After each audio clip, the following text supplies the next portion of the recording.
This is Comic Picks by the Glick. Hey, I'm your host, Jason Glick. How you doing, Jason Glick? I'm doing good, John. Yourself? Oh, not too bad. Sweet. What do you have for us tonight? What is on the menu, so to speak, of the comic world? Okay, well, as promised last time, something considerably more family-friendly than Crossed, but, not entirely family-friendly because there are still some parts of it that just kind of poke out in interesting, weird ways. But that's part of its charm. Because I'm talking about ElfQuest, the long-running fantasy series, sort of back in the late 70s, and is still continuing on today thanks to the efforts of creators Wendy Pini and Richard Pini and Dark Horse Publishing. Dark Horse is actually is the latest publisher to take up the mantle of publishing ElfQuest, because initially it was started out by Wendy and Richard as part of their Warp Graphics imprint back in the 70s. And the initial 24 issues were self-published. Then the series reached a larger audience by being republished by Marvel's Epic imprint in the 80s, before the creators did more continue to self-publish the series through the later 80s and 90s. And the series has grown and sprawl over the years. But at the same time though, it's the market has grown harsher, and so the paintings have then looking to take shelter of various other publishers. I mean, DC published 14 volumes of ElfQuest. Well, actually 16 really. The 2-volume Wolf Rider prologue, and then the 14 volumes of the Grand Quest. And and that was all tied into the manga boom in the mid to late aughts. ElfQuest does actually have a lot of appeal to the manga reader, because of its art style, its ongoing stories curated by a single creator. There's certain questions of sexual availability among some of the main characters and all, but also Dark Horse is now the latest creator to pick it up, and at that time, after DC stopped publishing after 14 volumes, I figured, okay, well, this is great. Now, Dark Horse is good with getting archival stuff back in the, back into print, and they're even better when they're publishing stuff that they don't have the selling of it has already been done, because ElfQuest is a known quantity in the comics readership. That's kind of a good thing and a bad thing right now, because right now there are only 2 volumes of the Complete ElfQuest, and 1 volume of ElfQuest, the Final Quest, out right now. Now, here, the crux of my review, as you'll probably gather from the text, is that the Complete ElfQuest is good stuff, but I kind of wish Dark Horse would get off its ass. Okay, well, no, that's not fair. I honestly don't know why Dark Horse has only done 2 volumes of the Complete ElfQuest. The second volume having been published in February of this year, and I'm just wondering where's volume 3? Where's everything else? Because because the Pennies did some weird ass shit when deciding how to publish ElfQuest collections, and that you get weird stuff there's volumes sublettered as get sublet. I mean, you get volume 9C or 10B, and it's oh, how the fuck am I supposed to collect this stuff? And also, some of this stuff is all you can buy some of these volumes straight from their site still, but you look at this and you go well, how? Okay, where do I go from volume from these weird sublettered volumes? How do I find the through line between these series? DC actually did a decent job of it in their publication of the Grand Quest, in the sense that they collected the series chronologically as it should be. Dark Horse is apparently collecting things chronologically as the series was originally published. But I'm digressing into weird ass nerd collector comic book shit, and I'm not actually telling you why this series is worth your time. But okay, so let me take this right up front. the Complete ElfQuest Volume 1, published by Dark Horse, belongs in any serious comic fan's library. It collects the entirety of the initial ElfQuest saga, the titular Grand Quest. It's like, and it's like, it is a great, like, is great, entertaining, engrossing fantasy saga that deserves to be read by everyone. It's like it's 700 pages for $25. It's a fantastic deal, and it's also the first time this story has been published entirely in one volume. Absolutely pick it up. Everything after that, well, if you really, really like that first volume, by all means, go out and pick up the rest. Um, it's just that it's going to be kind of difficult depending on how you go about doing it. But here's the thing, Elf ElfQuest is a story. It's a story of elves, of course, but it's like it starts off, talking about how these elves were like wanderers through the stars whose world crash landed on this planet of two moons, and and they were like chased out of their ancestral home. It's like this crystal palace, and forced to live amongst the beasts and the humans of this world. And the story picks up with the introduction of the Wolf Rider tribe, led by Cutter, the young chieftain, who is the 10th of the line of Wolf Rider chiefs. They're a bunch of roughnecks who ride wolves. And live in the forest in a tree. And the story starts off with them rescuing rescuing one of their own from a group of humans who've captured him and are preparing to sacrifice him to their god Gotara. And it kind of sets up one of the core conflicts of the series, that the elves and the humans will always be at odds, because there's never going to be any complete understanding of each other, to the point where after the chaos of the elves' raid to rescue their own, the humans burn the forest that is home to both them and the elves, and so forcing the elves to into the caverns of the neighboring trolls, the cowardly thieving, metalworking trolls. And then eventually into the desert beyond the troll caves. And this initial effort basically leads Cutter, his friend and brother in all but blood, Skywise, to on a quest that basically leads him to realize that there are other elf tribes throughout this world, and also to find out just what happened to the initial palace of the elves, and to find out what happened to the High Ones, the initial elves who came to this world, and for all intents and purposes immortal. So it's the this the Grand Quest is a great work, of character development, of world building, and art, because Wendy Pini and her brother Richard Pini both collaborated on the scripts. Richard served as editor, and Wendy provided the art. She does some fantastic stuff, black and white, that it's great. It's fantastically. It's got great amount of detail. It's great for setting up great for establishing character. And creating a definite stylized world. It's great to look at. It's gotten even better over the years too. So, but the Grand Quest kind of ticks all of my fantasy wish list. And it's big, it's epic, has lots of memorable characters, has lots of surprise twists. I say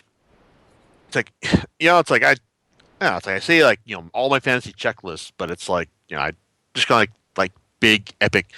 It has to be long, but it also has to be good, and that's not really a good benchmark for anything. But but ElfQuest does an excellent job of establishing characters that you care about, and are willing to follow, and are willing to follow through all their trials and tribulations. They're also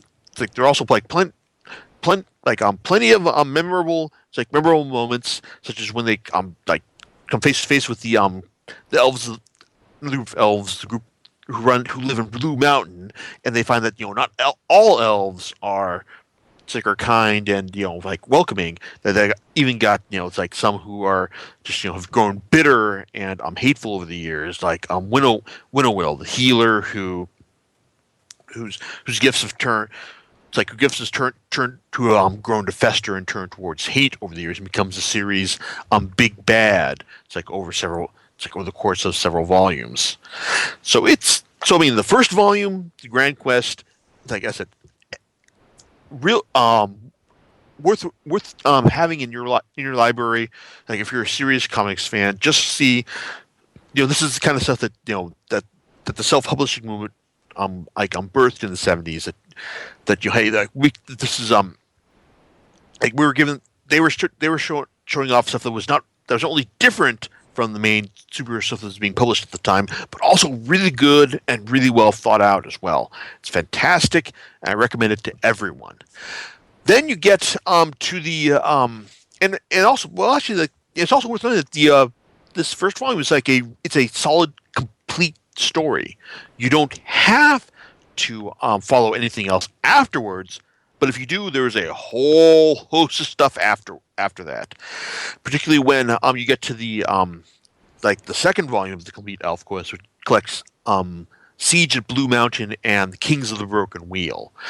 You get with Siege of Blue Mountain, it's like you find after Winnowill was quote unquote defeated after a certain point in the first volume, you find it's been revealed that she's recovered and is now back in charge of Blue Mountain and forcing all the gliders to do her bidding, because these inhabitants of Blue Mountain, elves of Blue Mountain are more in tune with the ancient magic of their kind. They're able to fly or glide for a very long time, really. And and she's basically running it's like basically running roughshod over them and getting them to do her bidding thanks to her prodigious mental powers.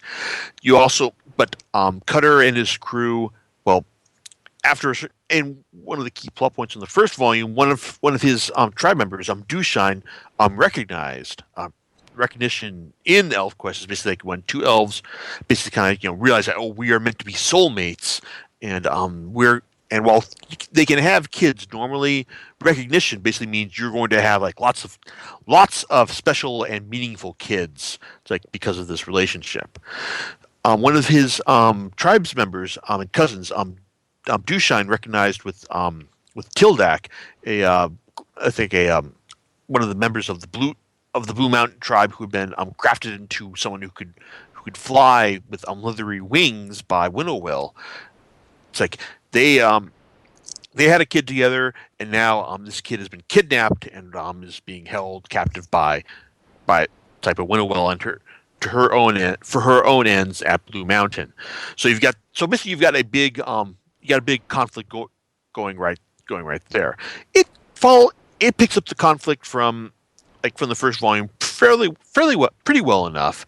It's and it also develops a story reasonably well.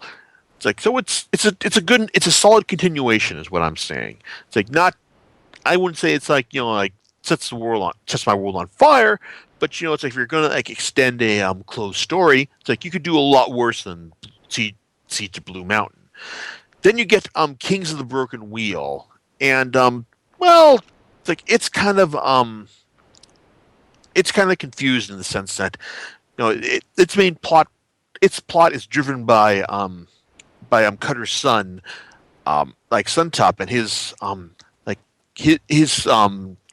cries that that he can hear a group elves, a group of elves crying out in pain, throughout time, and then Rayek, the elf who was Cutter's main rival for the love of his life, Lita. It's he wants to use the powers of the palace to to go to these go and rescue these elves, but it eventually leads to a 10,000 year it's like advance. It's like as Cutter is separated from from his wife and his cubs. It's like and is forced to like go to fairly extreme lengths for the Wolf Riders in order to see that things are done right. It's like it's like it's not a bad story per se, but at the same time, it's like I kind of wish that the whole cries of the so sometimes complaints about cries about the like the cries of the elves of from other times had been articulated a lot better, and also like after the series had just done a Winnowill is back again story, they also pull that card again with this story. It's like, and it's not quite as satisfying as Siege of Blue Mountain. It's like, in fact, back when I was reading the series as published by DC, this is kind of the point where series has kind of lost my interest, particularly the point where like the series ended at volume 14, where Cutter and Rayek went to fisticuffs. It's like over what Rayek had done. It's like to Cutter and his kin. I thought that was a solid ending enough for the series, but at the same time, it's like there's a lot more there. And a buddy of mine, also named John, it's like loaned me some of this stuff that came after that, and apparently DC stopped publishing the series right as it was getting good again, such as when we find out the elves are now like in conflict against a warlord of their time who's trying to use use their powers for his own ends, and also pulls the whole Winnowill is back again card to a much better effect than Kings of the Broken Wheel. So I'd love to go and get this stuff reprinted again, but Dark Horse, for whatever reason, I don't know what's holding them up, but we're I don't know. It's like I'd love to see like a third volume of the Complete ElfQuest, but that doesn't seem to be in the cards anytime soon. What is in the cards for them though is ElfQuest, the final quest, and here's where my constant complaints about like wanting to read more about like get more volumes of the Complete ElfQuest like are really become an issue, because it's like even though it's like it starts off with a special that kind of like does its best to catch you up on everything that has happened to the characters in the time from the first two volumes. There's just some stuff that's just not gonna like pars, in the sense that why has Cutter and the Wolf Riders adopted a woman into their into their tribe, a human female into their tribe. What's with this shape-changing elf that can transform into into a wolf? Why? What's the deal with these with these aquatic elves, and the deal with Suntop now being called Sunstream, being able to shapeshift into a aquatic elf form? So there's a lot of stuff that's kind of that it hit. I mean, like the first part of the first volume of the volume of the final quest is clearly meant to catch the readers up on what's been going on with these characters, but at the same time though, there's been just so much going on that it just does not quite pull it off.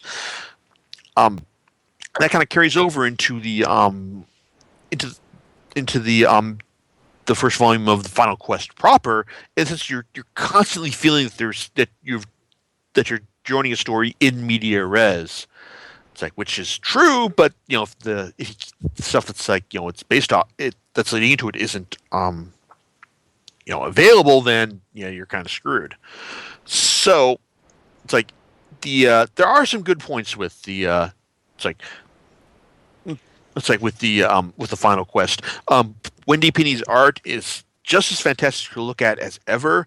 I like the idea of their encounter with this elf hunter Larigan, who apparently has a tortured history with the elves, but apparently but is now on his last days, his last legs, and nearing his end end of his human lifespan, but still kind of like, hey, it's like, yeah, we used to be enemies, but now it's like I'm kind of like coming to you, it's like in peace and all. So that seeing him like fight with the elves and reaching kind of accord was kind of cool. As was seeing one of the members of Ember, the Cutter's daughter, her tribe, slicing the nuts of the series' big bad, it's like Warlord Jun. It's like that was kind of badass and like something you don't normally see in a comic book period. So so that was definitely memorable. It's like and there's lots of other fun stuff. It's also finding out how Chief of the Go Backs, Kavi, finally met her end as well. It's like it's like there are parts of it. I mean, like I said, there's good stuff, but there's also like just this constant feeling that I wish I could have gone and read all the stuff that had been published beforehand in order to really get the most out of it. So basically, if you've been following ElfQuest in all its forms and through all the weird ass sublettered volumes over the years, then you're probably going to get a lot more out of the final quest than I did. As it is, I know enough to enjoy it, but not enough to really get fully immersed in it. So in the end, I hope that Dark Horse, finally gets around to publishing the more of the complete ElfQuest. But at the very least, they got the Grand Quest in one volume, and like I said, that's well worth your time. Like more than anything else, I've discussed here. John, any thoughts on your end about all this crazy ass elf shit? Um, I took a look on Amazon and like the art that I see. You were complimenting the artwork that was in Yes, the yeah, volumes itself. yeah. Wendy Pini's work is fantastic. Yeah. So, outside of that, it sounds like an interesting read. Yeah, it's like I'd like to read more of it, but I just don't know what's holding us up from like um the complete ElfQuest Volume 3 and beyond. I gotcha there. So, do you know what you're going to talk about next time? Assuming I can crunch 27 volumes in 2 weeks, it's going to be less than 2 weeks actually. Oh man, it's gonna be close. It's going to be Full Metal Alchemist. All right, Full Metal Alchemist. Yes, and that'll be an interesting discussion because there are some comparison points with the anime that are out there. I know you've at least seen one of them, right? In its full series, right? I've seen the first one, which convinced me of the greatness of the series. Hmm. Then I read the manga, and well, now I'm not sure if I need to see the second, but that's a discussion we can have when we record this next time. Yep. All right, and we'll catch you next time on Comic Picks by the Glick. All right, later. Bye.